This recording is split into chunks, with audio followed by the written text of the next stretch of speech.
Hello friends, good evening.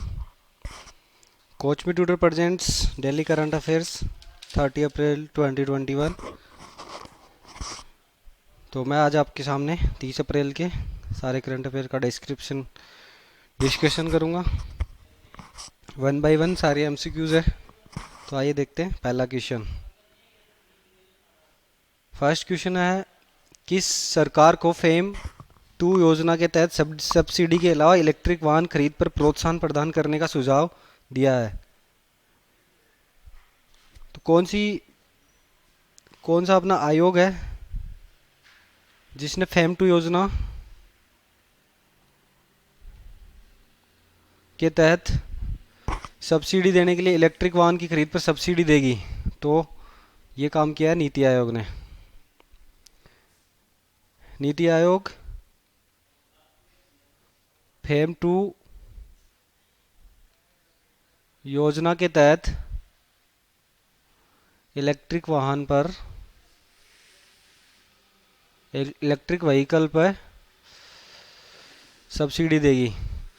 तो ये नीति आयोग हो गया। तो मैं अब आगे जानकारी देता हूँ कि फेम टू ये योजना क्या है, कब प्रारंभ हुई, थोड़ा इसके बारे में भी जानकारी होनी चाहिए, इनसे भी क्वेश्चन आ सकता है। तो ये जो फेम योजना है, पहले फेम फर्स्ट आई थी। जो फेम फर्स्ट 1 अप्रैल 2015 से स्टार्ट हुई थी। फेम फर्स्ट 1 अप्रैल 2015, इस टाइम इसकी स्थापना हुई थी।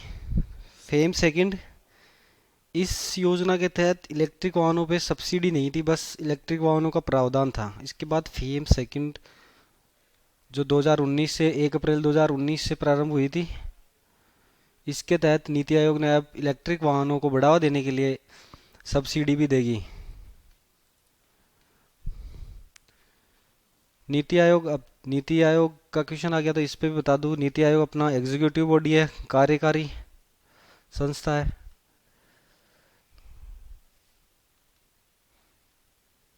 कार्यकारी संस्था तीन तरह की संस्थाएं होती है। एक संवैधानिक होती है, दूसरी सांविधिक होती है, जो विधि के द्वारा स्थापित हो, सांविधिक। और तीसरी होती है कार्यकारी। तो ये कार्यकारी टाइप की बॉडी है। ये प्लानिंग कमीशन, अपनी जो योजना आयोग था उसके स्थान पे इसकी स्थापना हुई थी। तो संवैधानिक बॉडी वो होती है जिसके बारे में जानकारी अपने आर्टिकल्स में, कॉन्स्टिट्यूशन के आर्टिकल्स में उसके बारे में जानकारी हो। सांविधिक होती है जो विधि के द्वारा स्थापित हो। और कार्यकारी वो बॉडी होती है जो सरकारी अफसर के आदेश से प्रारंभ हो जाए। तो नीति आयोग एक आदेश के द्वारा स्थापित बॉडी है, तो ये कार्यकारी एग्जीक्यूटिव बॉडी है। देखते हैं आज का दूसरा क्वेश्चन। 14,400 से अधिक हेक्टेयर क्षेत्र में कार्बनिक प्रमाणीकरण प्राप्त करने के लिए पहला सबसे बड़ा क्षेत्र कौन सा है? तो 14,400 हेक्टेयर पर कार्बनिक प्रमाणीकरण, ये अंडमान एंड निकोबार में इसकी स्थापना हुई है।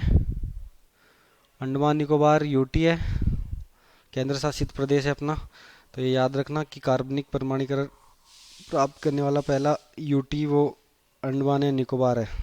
आज का थर्ड क्वेश्चन है, हाल ही में एकीकृत सौर और पायरोलिसिस पायलट प्लांट की आधारशिला कहाँ रखी गई? तो आज का थर्ड क्वेश्चन, एकीकृत सौर और पायरोलिसिस पायलट प्लांट, तो इसकी स्थापना चेन्नई में हुई है। आधारशिला है जो चेन्नई में रखी गई है। और इसके बारे में ये अपने जो CSIR का लेदर डिपार्टमेंट है उसके द्वारा, लेदर डिपार्टमेंट की लेबोरेटरी है उसके द्वारा ये योजना प्रारंभ हुई है। और ये जो प्रोजेक्ट स्टार्ट हुआ है, इस प्रोजेक्ट का नाम है प्रोजेक्ट पायरोसोल। तो ये याद रखना कि किस प्रोजेक्ट के तहत ये योजना प्रारंभ हुई है। बढ़ते हैं अगले क्वेश्चन की तरफ। आज का अपना अगला क्वेश्चन है, एशियाई बारतोलन चैंपियनशिप में अपना पहला स्वर्ण पदक किसने जीता? तो एशियाई बारतोलन चैंपियनशिप है, इसमें पहला गोल्ड मेडल जिसने जीता है वो, उसके बारे में पूछा है। तो यह है अपनी झिली दल बेहरा। झिल्ली दल बेरा। अब किस कैटेगरी में जीता है वो भी याद रख लो, ये 45 kg में जीता है, 45 kg। और पूछ लिया जाए कि एशियन वेट लिफ्टिंग फेडरेशन, इसका कार्यकाल कहाँ, वो कार्यालय कहाँ है? एशियन वेट लिफ्टिंग, इसका हेडक्वार्टर पूछ ले तो वो कतर, दोहा की राजधानी। तो ये याद रखना, एशियन वेट लिफ्टिंग फेडरेशन जिसका हेडक्वार्टर कतर में है, कतर जो दोहा की राजधानी है। दोहा अरेबियन कंट्री है। आज का अपना पांचवा क्वेश्चन है, हाल ही में विश्व स्तर पर अंतर्राष्ट्रीय नृत्य दिवस कब मनाया गया?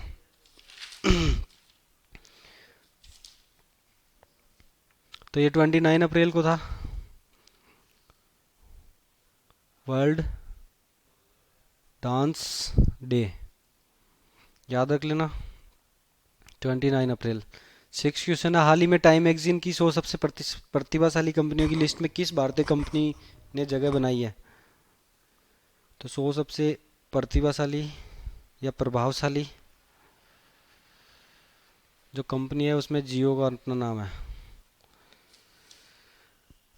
अगला क्वेश्चन की तरफ बढ़ते हैं। आज का क्वेश्चन नंबर 7 है, हाल ही में किस राज्य में ऑक्सीजन ऑन व्हील्स पहल शुरू हुई है? तो ये हरियाणा राज्य में हुई है, ऑक्सीजन ऑन व्हील्स। हरियाणा जिसकी राजधानी चंडीगढ़ है, कैपिटल चंडीगढ़। क्वेश्चन नंबर 8 की तरफ, हाल ही में बीआरओ में कमांडिंग ऑफिसर के रूप में नियुक्त होने वाली पहली महिला अधिकारी कौन बनी है? जो बॉर्डर रोड ऑर्गेनाइजेशन है उसमें अपनी पहली महिला कमांडिंग ऑफिसर जिसको बनाया गया है, जो बॉर्डर रोड ऑर्गेनाइजेशन है उसकी अपनी पहली महिला कमांडिंग ऑफिसर जो नियुक्त हुई है तो वह है Vaishali S Hiwase commanding officer. तो याद रखना, काफ़ी इम्पोर्टेंट क्वेश्चन है कि जो बॉर्डर रोड ऑर्गेनाइजेशन है उसमें अपनी पहली महिला जो कमांडिंग ऑफिसर बनी है उसका नाम क्या है? तो वो है Vaishali S Hiwase, border road organisation. आज का क्वेश्चन नंबर 9 है, हाल ही में वाइल्ड इनोवेटर अवार्ड पाने वाली पहली भारतीय महिला कौन बनी? तो वाइल्ड इनोवेटर अवार्ड जिसको मिला है वो है कृति क्रंथ, ऑप्शन सी इज करेक्ट। तो ये ध्यान रखना। बढ़ते हैं आगे वाले क्वेश्चन पे। नेक्स्ट क्वेश्चन है, हाल ही में किसने भारत में अपनी उपयोगकर्ताओं के लिए एक कोविड अस्पताल निर्देशिका शुरू की है? तो कौन सा ऐसा ऐप है जिसने अपने जो जो जिसके यूजर है उस यूजरों के लिए उसने कोविड अस्पताल निर्देशिका जो जिसने स्थापित की है, तो वो कौन सी कंपनी है? तो ट्रू कॉलर ने अपने ये स्टार्ट किया है अभी, कि ट्रू कॉलर के जो भी यूज़र है वो कोविड अस्पताल के बारे में निर्देशिका के बारे में जानकारी प्राप्त कर सकते हैं ट्रू कॉलर से।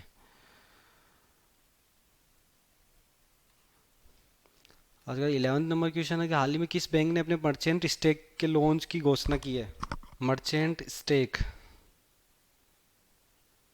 मर्चेंट स्टेक, तो ये किस बैंक ने लॉन्च किया है? ये आईसीआईसी बैंक ने किया है, आईसीआईसीआई। 12 नंबर क्वेश्चन है, हाल ही में किस नए वित्त सचिव के रूप में किसे नए वित्त सचिव के रूप में नामित किया है? तो अपना नया वित्त सचिव जो अभी बनाया है उसके बारे में ये क्वेश्चन है। अपने नए जो वित्त सचिव बनाया उनका नाम है टीवी सोमनाथन, ये भी याद रखना। नेक्स्ट क्वेश्चन, नेक्स्ट स्लाइड पे चलते हैं। किसके द्वारा लिखित एक पुस्तक trail of the tiger, Uddhav Bala Saheb Thackeray a journey, किसके द्वारा लिखी गई है? तो बाला साहेब ठाकरे के ऊपर जो बुक लिखी है वो किसके द्वारा लिखी गई है? तो ये राधेश्याम जी यादव, राधेश्याम जादव, राधेश्याम जादव। तो ये याद रखना, राधेश्याम जी जादव ने पुस्तक लिखी है trail of the tiger, Uddhav Bala Saheb Thackeray a journey.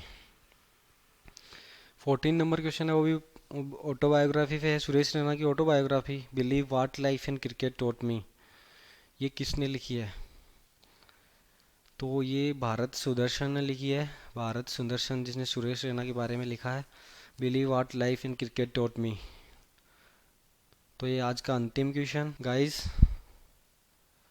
Please subscribe subscribe our channel coach me tutor. ज़्यादा से ज़्यादा सब्सक्राइब करो यार, जो आप लोगों तक पूछ सके डेली करंट अफेयर, हमारा भी मनोबल बढ़ सके। Thank you guys.